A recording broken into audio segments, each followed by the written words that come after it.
Hi boys and girls. Second day ప్రోగ్రామ్ని మీరు complete చేశారనుకుంటున్నాను.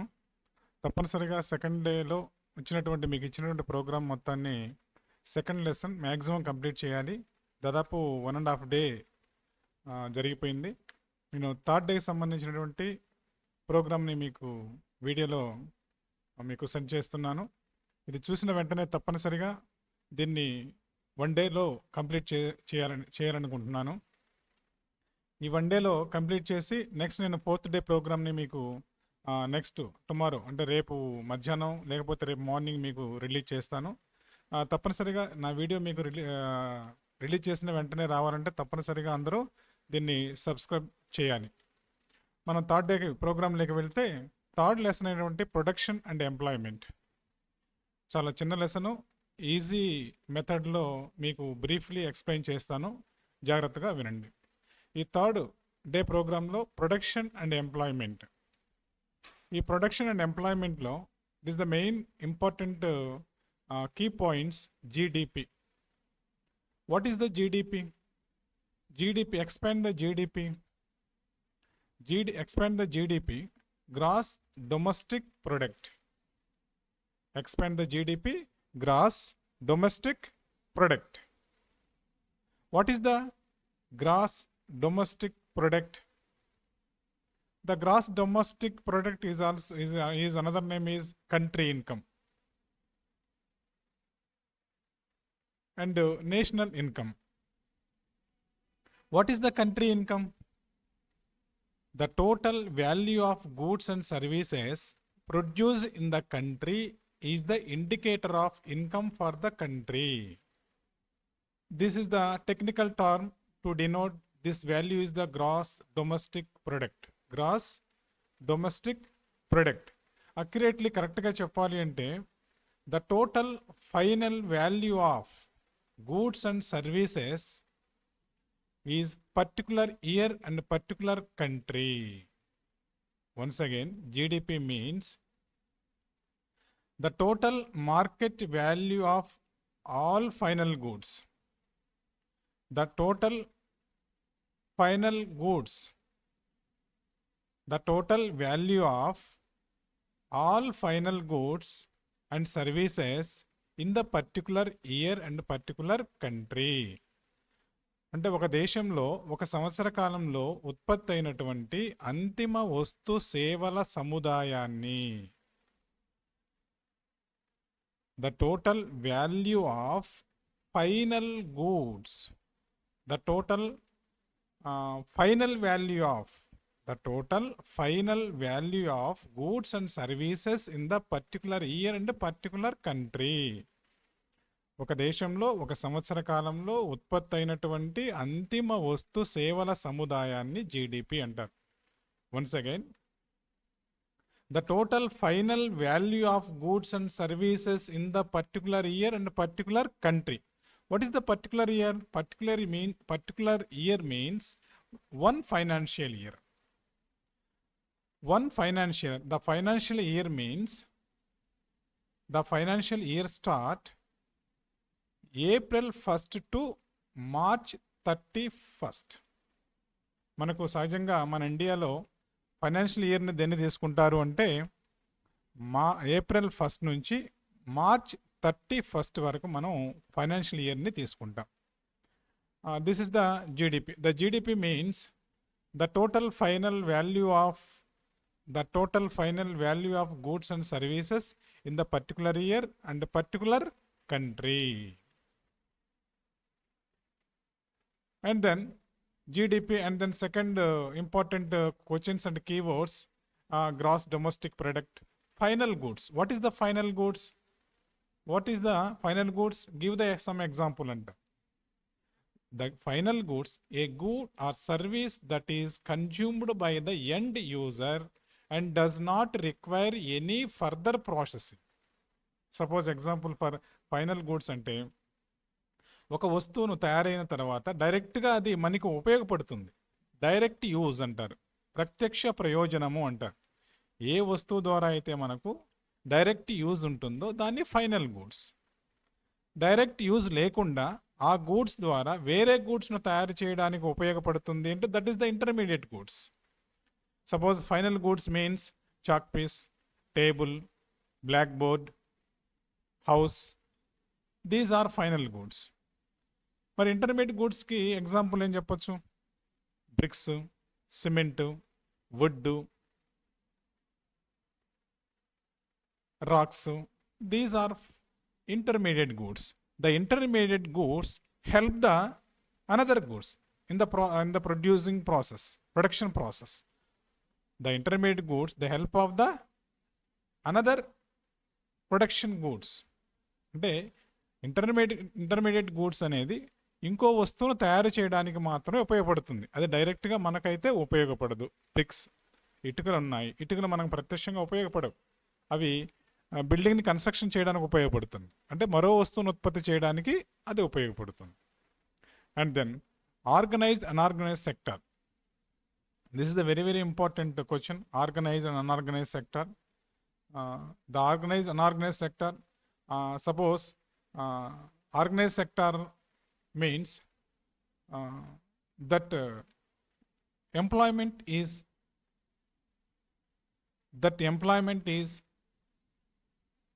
the final procedure and process.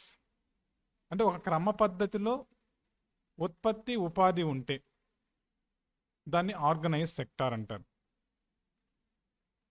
That employment is the process and procedure. ఒక క్రమ పద్ధతిలో ఉంటే దాన్ని ఆర్గనైజ్ సెక్టార్. అన్ఆర్గనైజ్ సెక్టార్ అంటే ఒక క్రమ పద్ధతిలో లేనటువంటి సెక్టార్ని అన్ఆర్గనైజ్ సెక్టార్ అంటారు. In the this is the classification depend on the nature of the employment. ఇకపోతే మనకు ఇక్కడ ఈ లెసన్లో లాంగ్ ఆన్సర్స్, షార్ట్ ఆన్సర్స్ ఉన్నాయి. లాంగ్ ఆన్సర్స్ నేను బ్రీఫ్గా ఎక్స్ప్లెయిన్ చేస్తాను, ఒకసారి చూడండి. ఇవన్నీ కూడా నాకు 1 day కల్లా కంప్లీట్ చేయాలి. కంప్లీట్ చేసేసి మీ నోట్బుక్లో చూడకుండా రాసేసి మీ పేరెంట్స్ సైన్ తీసుకోవాలి. 1. Do you think the classification of economic activities into primary, secondary, tertiary is useful? Explain now. Suppose the Indian economy is divided into the 3 sectors. ఈ 3 sectors డివైడ్ చేయడం వల్ల మనకేంటి use? దీనివల్ల ఏమన్నా ఉపయోగం ఉందా?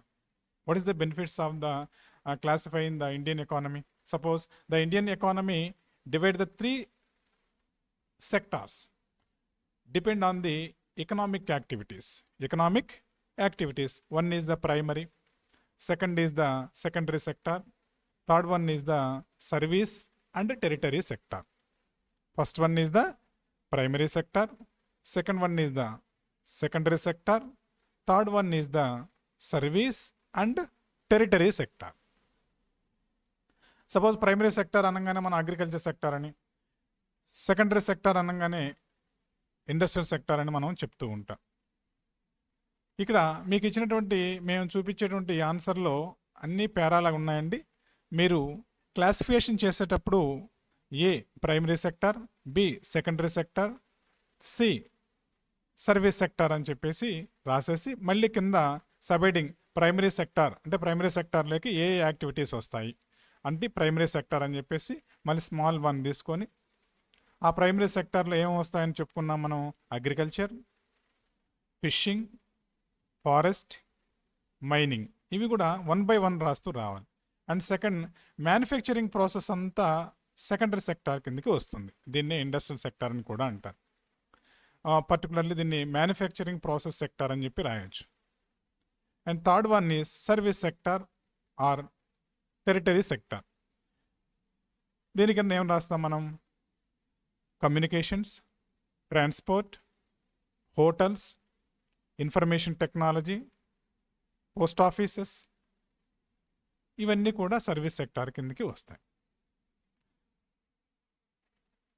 అయితే ఇక్కడ చూడండి ఒకసారి, division of economic activities into 3 groups, 3 గ్రూపులుగా డివైడ్ చేసాం. Useful to understand the characteristics of economic behaviour of the country. అంటే ఆర్థిక పరమైనటువంటి ప్రణాళిక ద్వారా మన కంట్రీలో దేని యొక్క ఇంపార్టెన్స్ ఎక్కువ ఉంటుంది, దేని యొక్క ఇంపార్టెన్స్ పెరుగుతూ ఉంది, దేని యొక్క ఇంపార్టెన్స్ తగ్గుతూ ఉంది. సపోజ్ అగ్రికల్చర్ డెవలప్ అయిందా లేదా, ఇంప్రూవ్ అయిందా లేదా, ఇండస్ట్రీ సెక్టార్ ఇంప్రూవ్ అయిందా లేదా, ఎక్కడైనా ప్రాబ్లం ఫేస్ చేస్తున్నామా, సర్వీస్ సెక్టార్ ఇంప్రూవ్ అయిందా లేదా, ఎక్కడన్నా ప్రాబ్లం ఫేస్ చేస్తున్నామా, ఆ ప్రాబ్లం ఎక్కడుందో ఐడెంటిఫై చేసుకొని ఆ సెక్టార్ మీద గవర్నమెంట్ ఫోకస్ చేస్తుంది. అందువల్లే డిఫరెంట్ సెక్టార్స్ని ఇలా డివైడ్ చేయడానికి ప్రధాన కారణం ఏంటంటే, మన జీడిపిలో ప్రైమరీ సెక్టార్ యొక్క ఇంపార్టెన్స్ ఎక్కువ ఉందా, సెకండరీ సెక్టార్ యొక్క ఇంపార్టెన్స్ ఎక్కువ ఉందా, సర్వీస్ సెక్టార్ యొక్క ఇంపార్టెన్స్ ఎక్కువ ఉందా అని ఐడెంటిఫై చేస్తూ ఏ సెక్టార్ అయితే డల్ అవుతుందో, ఏ సెక్టార్ అయితే ఇంపార్టెన్స్ తగ్గుతుందో గవర్నమెంట్ ఆ సెక్టార్ మీద ఫోకస్ చేసి దాన్ని డెవలప్ చేయడానికి కోసం మన ఎకనామిక్స్ క్లాసిఫికేషన్ ఆఫ్ ఎకనామిక్ యాక్టివిటీస్ని 3 టైప్స్గా డివైడ్ చేయడం జరిగింది. అట్ ది సేమ్ టైం జీడిపిలో కూడా జీడిపి గ్రోత్ అవుతూ ఉంటుంది. ఎవ్రీ ఇయర్ కూడా జీడిపి గ్రోత్ అవుతూ ఉంటుంది. ఈ జీడిపి గ్రోత్ అనేది ఇండస్ట్రీ సెక్టర్ వల్ల గ్రోత్ అవుతుందా, లేకపోతే ప్రైమరీ సెక్టర్ వల్ల గ్రోత్ అవుతుందా, లేకపోతే సర్వీస్ సెక్టర్ వల్ల గ్రోత్ అవుతుందా అని తెలుసుకోవాలంటే తప్పనిసరిగా ఒక ఎకానమీని డిఫరెంట్ యాక్టివిటీస్ని బేస్ చేసుకొని మనం 3 టైప్స్గా మనం ఇక్కడ డివైడ్ చేయడం జరిగింది. This the first question. And second question, the workers in the unorganised sector need protection on the following issue wages, safety and healthy, explain the with examples. ఇక్కడ ఆర్గనైజ్డ్ అన్ఆర్గనైజ్డ్ సెక్టార్ అని చెప్పాం. Organised సెక్టార్లో the formal process and procedures ఉంటాయి. అంటే ఒక క్రమ పద్ధతిలో ఉత్పత్తి ఉంటుంది. The formal process procedures, the sector is the formal process and procedure కానీ ఉంటే అది organised sector. The formal process and procedure లేదనుకోండి, అది అన్ఆర్గనైజ్డ్ సెక్టార్. సపోజ్ ముఖ్యంగా ఆర్గనైజ్ సెక్టర్, అన్ఆర్గనైజ్ సెక్టర్ అనేది సపోజ్ గవర్నమెంట్ ఎంప్లాయీస్ మొత్తం కూడా ఆర్గనైజ్ సెక్టార్ కిందకి వస్తారు. అన్ఆర్గనైజ్ సెక్టార్ కిందకి ఎగ్జాంపుల్గా మనం చెప్పొచ్చు అంటే కన్స్ట్రక్షన్ లేబర్స్ కానీ, లేకపోతే స్ట్రీట్ వెండర్స్ కానీ, హెడ్లోడ్ వర్కర్స్ కానీ, ర్యాగ్ పిక్కర్స్ కానీ, వీళ్ళంతా అన్ఆర్గనైజ్ సెక్టార్ కిందకు వస్తారు. మనం చూస్తూ ఉంటాం, మనం రోడ్డు మీద వెళ్ళేటప్పుడు కానీ, లేకపోతే రైల్వే స్టేషన్లో రైల్లో మనం వెళ్తూ ఉన్నప్పుడు బజ్జీలు అమ్మేవాళ్ళు, లేకపోతే సమోసాలు అమ్మేవాళ్ళు, లేకపోతే పల్లీలు అమ్మేవాళ్ళు వస్తుంటారు. వాళ్ళంతా అన్ఆర్గనైజ్ సెక్టార్లో పనిచేసేవాళ్ళు. మన రోడ్డు మీద వెళ్ళేటప్పుడు టిఫిన్ కొట్టు పెట్టుకునే వాళ్ళు చాలామంది ఉంటారు, పూలు అమ్మేవాళ్ళు ఉంటారు, లేకపోతే పాప్కార్న్ పెట్టుకునే వాళ్ళు ఉంటారు, లేకపోతే బజ్జీ బండ్లు పెట్టుకునే వాళ్ళు ఉంటారు. వీళ్ళంతా కూడా అన్ఆర్గనైజ్ సెక్టార్లో పనిచేస్తుంటారు. వీళ్ళకి ఫార్మల్ ప్రాసెస్ ఉండదు, ఒక క్రమ పద్ధతిలో ఉండదు అనమాట. అందువల్ల దీన్ని అన్ఆర్గనైజ్ సెక్టార్ అంటారు. దాదాపు approximately 92% workers working in unorganised sector in India. మన భారతదేశంలో దాదాపు 92% అన్ఆర్గనైజ్ సెక్టార్లోనే పనిచేస్తున్నారు. వీళ్ళు ఫేస్ చేసేటువంటి ప్రాబ్లమ్స్ ఏంటనేది ఇక్కడ మనం suppose the workers in the unorganised sector need protection on wages. మరి వాళ్ళకి ప్రాపర్ వేజెస్ ఉండవు, ప్రాపర్ వర్కింగ్ కండిషన్స్ ఉండవు, ప్రాపర్ వర్కింగ్ అవర్స్ ఉండవు, హెల్త్ బెనిఫిట్స్ ఉండవు, సేఫ్టీ వర్కింగ్ కండిషన్స్ కూడా అక్కడ మనకు కనిపించవు. ఎగ్జాంపుల్ చూడండి, మనం కన్స్ట్రక్షన్ లేబర్ని మనం అబ్జర్వ్ చేసినట్లు మన చుట్టూ జరుగుతూ ఉంటుంది. ఒక బిల్డింగ్ కన్స్ట్రక్షన్ జరుగుతూ ఉంటుంది. ఆ కన్స్ట్రక్షన్లో పనిచేసేటువంటి లేబర్స్ అందరూ కూడా it is not the proper working conditions. Health facilities ఉండవు, ఎక్కువ వర్క్ చేస్తూ ఉంటారు, లో వేజెస్ తీసుకుంటూ ఉంటారు, హెల్త్ ఫెసిలిటీస్ ఉండవు. ఇన్ కేస్ ఏమైనా బాగలేకపోతే వాళ్ళకి పే ప్రొటెక్షన్ ఉండదు. అంటే వర్క్ చేసినప్పుడు మాత్రమే అమౌంట్ వస్తుంది, వర్క్ చేయనప్పుడు అలా ఉండదు. అంటే ఇక్కడ అన్ఆర్గనైజ్ సెక్టర్లో ఒక క్రమ పద్ధతి అంటూ ఉండదన్నమాట. Wages are very low and not paid regularly in the unorganised sector. అంటే రెగ్యులర్గా పే చేయరు. మనం ఎప్పుడైతే వర్క్కి వెళ్తామో ఆ రోజు మాత్రమే పే చేస్తాం. తర్వాత మాత్రం వర్క్ చేస్తేనే పే. అంటే రెక్కాడితేనే డొక్కాడుద్దు అనేటువంటి ఒక చిన్న సామెత ఉంది. అంటే మనం పని చేస్తేనే మనకు డబ్బులు ఇస్తారు. సెలవు, ప్రాపర్ హాలిడేస్ ఉండవు, ప్రాపర్ వర్కింగ్ కండిషన్స్ ఉండవు. ఇవన్నీ కూడా అన్ఆర్గనైజ్ సెక్టార్లో వర్క్ చేసేటువంటి లేబర్ ఫేస్ చేసేటువంటి ప్రాబ్లమ్స్. వీళ్ళకి ప్రొటెక్షన్ కావాలి. The workers in the unorganised sector have no pension benefits. Suppose వీళ్ళకి నేను 60 years పనిచేశాను, ఇంకా నాకు వద్దు, నాకు పెన్షన్ ఇవ్వమంటే ఇవ్వరు. అంటే వాడు చేస్తేనే అమౌంట్ ఇస్తారు. అదే ఆర్గనైజ్ సెక్టార్లో అనుకోండి, సర్టన్ ఏజ్ ఉంటుంది. ఆ సర్టన్ ఏజ్ తర్వాత అతను రిటైర్డ్ అయిపోతాడు. రిటైర్డ్ అయిపోయి ఇంటికి వెళ్ళినా అతను ఖాళీగా ఉన్నా కానీ పెన్షన్ ఫెసిలిటీస్ ఉంటాయి. కానీ ఆర్గనైజ్ సెక్టార్లో అటువంటి ఫెసిలిటీస్ మనకు కనిపించవు. Employment is not secure. People can be asked to leave without any reason. A reason లేకుండా మనం పని ఆపలేం. పని ఆపితే ఏమవుతుంది, మనకు వేజెస్ ఉండవు. When there is less work during some season, some people may be asked to leave. Suppose seasonal problem కూడా ఉంటుంది వీళ్ళకి. అంటే సపోజ్ ఒక సీజన్లో మాత్రమే పని దొరుకుతుంది, రిమైనింగ్ సీజన్లో వర్క్ ఉండదు. వర్క్ ఉండకపోతే వాళ్ళకి మనీ ఉండదు, వేజెస్ ఉండకపోతే సఫర్ అవుతారు. అదే ఆర్గనైజ్ సెక్టర్ అలా కాదు, కంటిన్యూస్లీ వేజెస్ ఉంటాయి. Next, the workers in the unorganised sector are exploited and not paid and fair wages. అంటే కనీస వేతన చట్టం కూడా కొంతమందికి ఇవ్వరు. వాళ్ళ లేబర్ని, వాళ్ళ శ్రమను దోపిడీ చేస్తూ ఉంటారు. The rural areas, the unorganised sector mostly comprise A landless agricultural labourers. Particularly most of the Indian people live in the rural area, and most of the rural area depend on the agriculture sector nowadays, even nowadays. But number of highest population, particularly rural population, population have a landless laborers. Suppose casual workers, constructions, trade and transport, and those who work as street vendors, head load workers, garment makers, rag pickers, they were worked in the unorganized sector.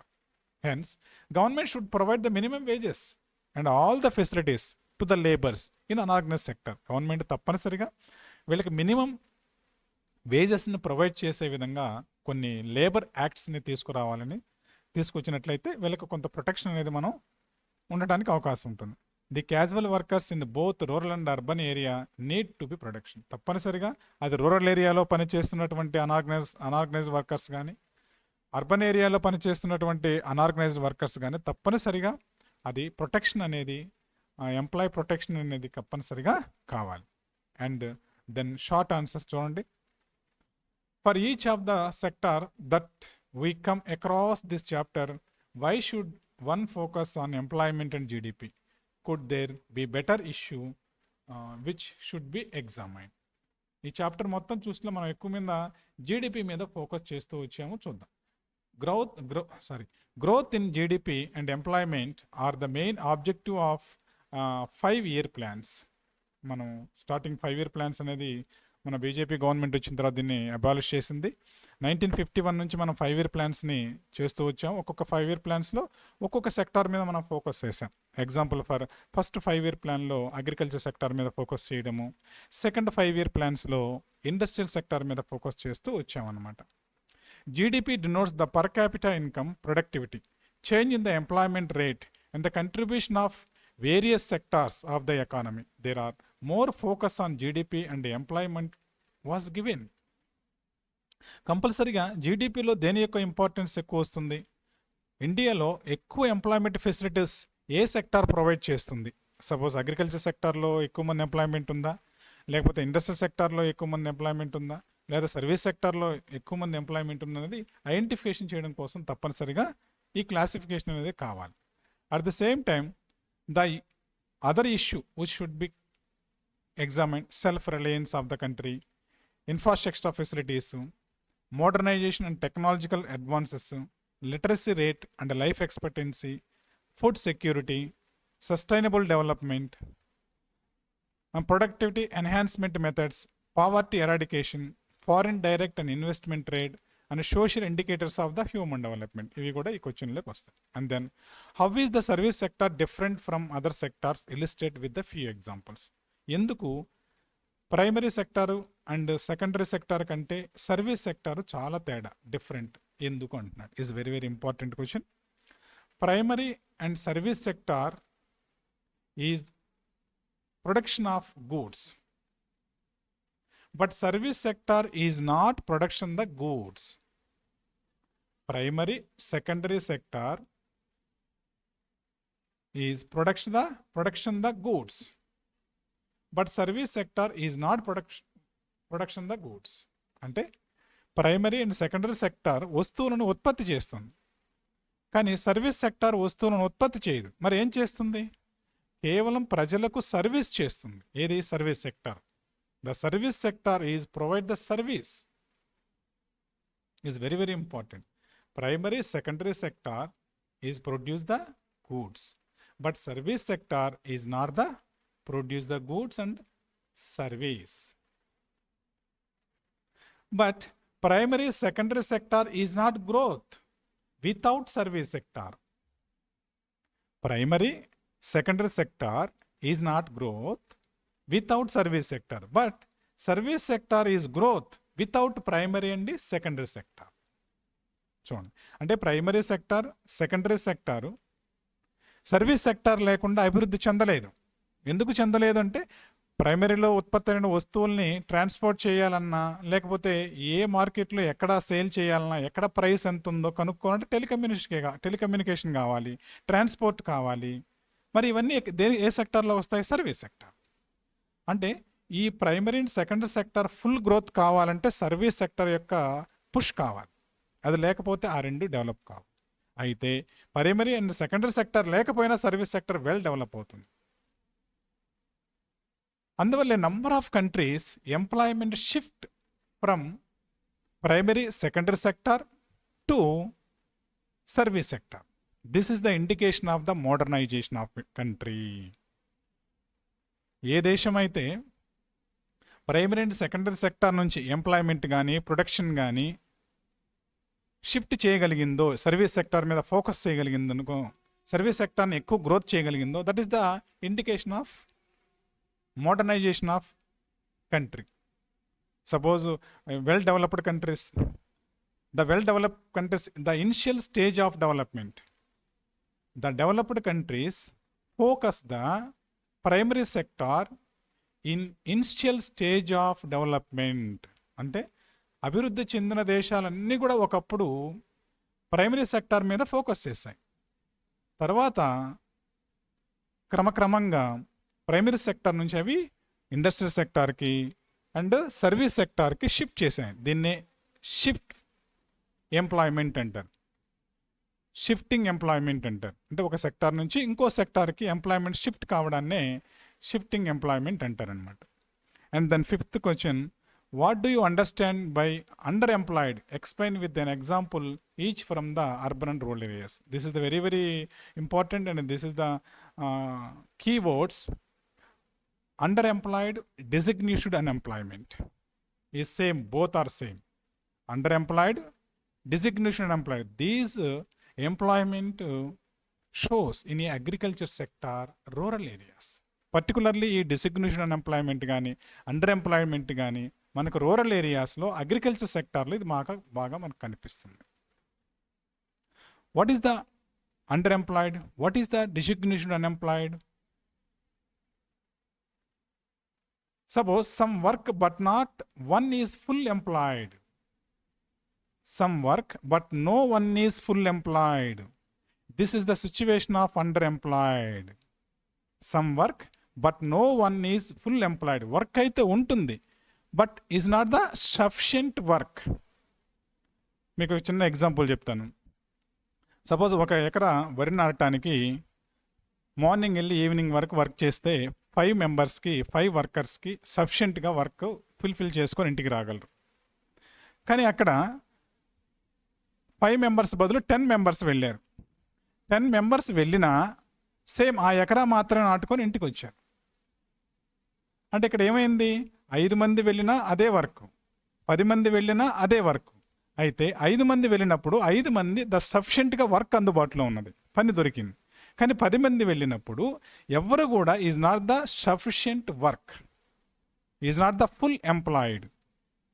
అయితే ఈ 5 మందిని మనం divert చేసినా ప్రొడక్షన్లో తేడా రాదు, ఎకరా నాటుకొని వస్తారు. ఈ 5 మెంబర్స్ని పంపించినా ఎకరానే నాటుకొని వస్తారు.